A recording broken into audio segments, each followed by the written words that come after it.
தமிழக காங்கிரஸ் தலைவராக தம்மை நியமிக்கக்கூடாது என EVKS இளங்கோவன் கூறியதாக கூறப்படும் செய்தி பற்றி தமக்கு தெரியாது என அகில இந்திய காங்கிரஸ் செயலாளர் திருநாவுக்கரசு கூறியுள்ளார்.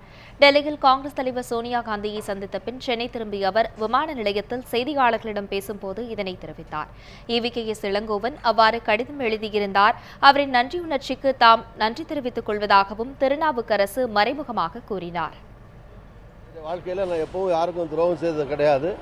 நண்பர் இளங்கோவனை பொறுத்த வரைக்கும் பலரும் அவரை மாற்ற வேண்டும் என்று சொன்னபோது, பல பேரும் அவரை புறக்கணித்து அவரோடு சேர்ந்து செயல்படாமல் இருந்தபோது, நண்பர் இளங்கோவனோடு தொடர்ச்சியாக நான் சேர்ந்து அவர் பதவி விலகிற வரை அவரோடு தொடர்ந்து செயல்பட்டேன். தமிழ்நாடு முழுவதும் சுற்றுப்பயணம் செய்தேன் என்பது தமிழ்நாட்டில் இருக்கிற காங்கிரஸ் தொண்டர்களுக்கும் மக்களுக்கும் மிக நன்றாக தெரியும், எல்லோருக்கும் தெரியும். ஆக நண்பர் இளங்கோவன் அவர்களுடைய நன்றி உணர்ச்சிக்கு என்னுடைய நன்றி.